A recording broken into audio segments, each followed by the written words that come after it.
Hello, my name's Michael Chitwood. I'm the property manager for the Research and Teaching Preserve. I decided, and since that we can't meet in person for Science Fest, normally I would take folks around Dunn's Woods and around Jordan Hall to see the various trees around campus. I thought it would be fun to see some of our larger and more unique trees and the ones that I really enjoy.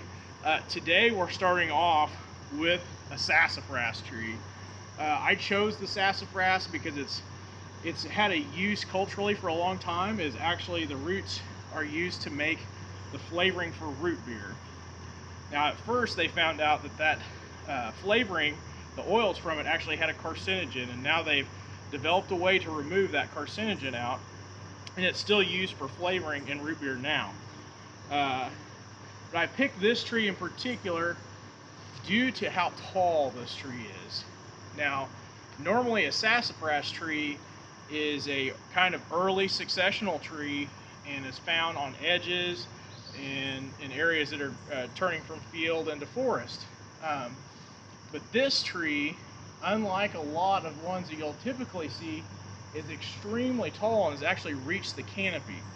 So it's not unusual to see a sassafras in a field that's much bigger around than this tree, but it's very unique to see one that's actually reached canopy height. So I wanted to point this tree out. It's one of my favorites. It's also one of the few trees that is easily identifiable by the fact it has 3 different leaf shapes. And so I'll put a photo in this video for you to see that. And also just how deep the furrows in the bark. We'll get a shot close up of the bark. But this is just one of my favorite trees. I love coming out here when I lead hikes or I bring researchers out. This tree I always point out just because for a sassafras it's really a unique one.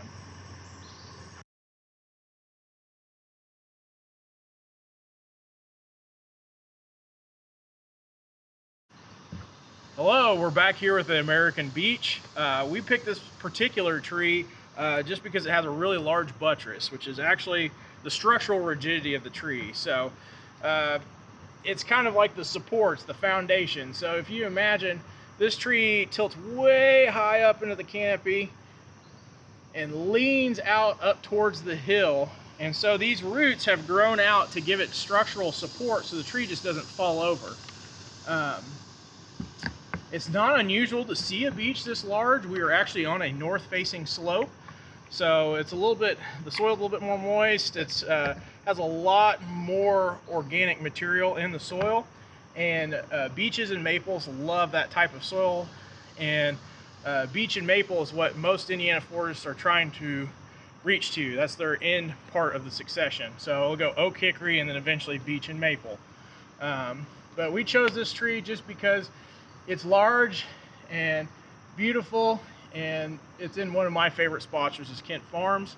We'll get a couple shots of another tree. Beeches tend to start to rot out from the center as they get older, and so we have one that actually has a large cavity in it that we even used to store tools while we were building the trail out here. So I'll take a couple shots of that to include in this video.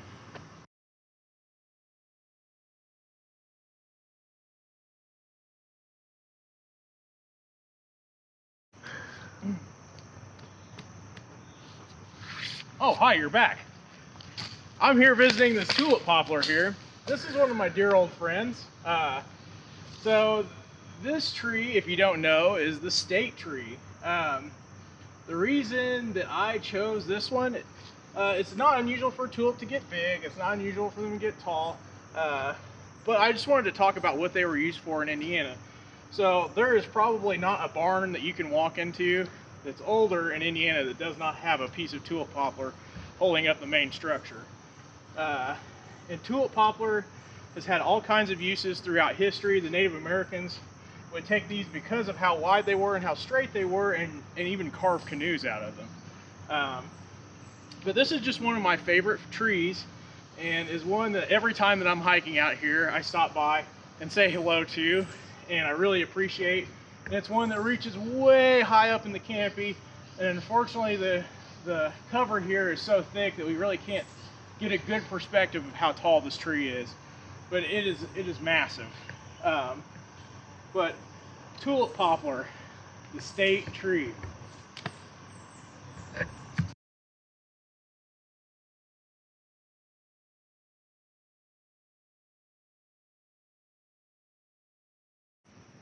and we're here in the Valley of the Giants, as we refer to it, around the preserve. We are in our property in Brown County, Indiana, looking at some really large, to my left, a black oak, and to my right, a pignut hickory. Now, I've heard several people on hikes say that this burl on the tree kind of looks like a steer's head. I don't know, I always kind of thought it looked a little bit more like a pig, but that's just me.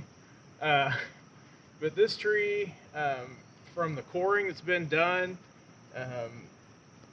we're estimating it is from the late 1880s. So in Indiana, at one time we were about 85% forested.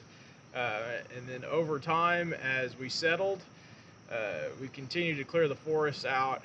And so it's really unique to even have a tree this age. Most of the forests around Indiana are on their second or third growth. So these are some of our most cherished trees. The pignut hickory here,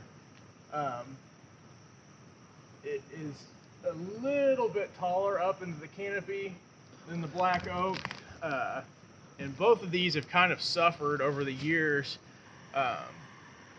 from various wind damage, and due to how high we are up on the ridge and how tall these trees are, several of them have had lightning damage. So our final tree that I'll show is another black oak that's actually been struck by lightning and shows the visible damage on the trunk. But to give perspective, I'm 6'3". So my shoulder width is about 3 feet wide, and you can just see, I mean, I'm not even close to reaching around this tree. And so these are just some of our most special and beautiful trees out here. As promised, we are taking a look at another one of the trees in the Valley of the Giants. This is another black oak. This particular tree, at one time in its life, we think has been hit by lightning, and you can actually see this scar, and it somewhat spirals up the tree. We're going to pan up to the top, and you can see where some of the branches have actually broken off there. The branch that fell to the ground is the size of what an average tree in a forest would be. So it just kind of gives some scale to how large this tree is. But what happens is that you're hitting temperatures almost the same as the sun when lightning hits a tree, and so you have all that moisture in there, and when that electricity goes through that moisture and produces all that heat, it steams out and sometimes will even explode. So we've had trees out here that were hit by lightning. Again, we had really tall trees, were really high up on the ridge, and when they got hit by lightning, it dispersed shrapnel about 50 yards from the tree, and huge pieces blew off the tree in a kind of spiral formation. It's not unusual too with trees that are older, that have maybe started to rot in the middle or dry out in the middle, to actually catch fire and see glowing trees out in the woods after a really bad lightning storm. But we've had several trees out here hit by lightning. But again, this tree is from the late 1880s. It has survived and seen a lot of things in its lifetime, and it's survived getting hit by lightning so far. Unfortunately, this branch that recently fell might be the end of it. It's any time that you have damage like that, it opens the tree up. It's like getting a cut in your skin. You're open to all kinds of pathogens. So this tree is exposed to insects, fungi, all kinds of other things that could potentially kill this tree eventually.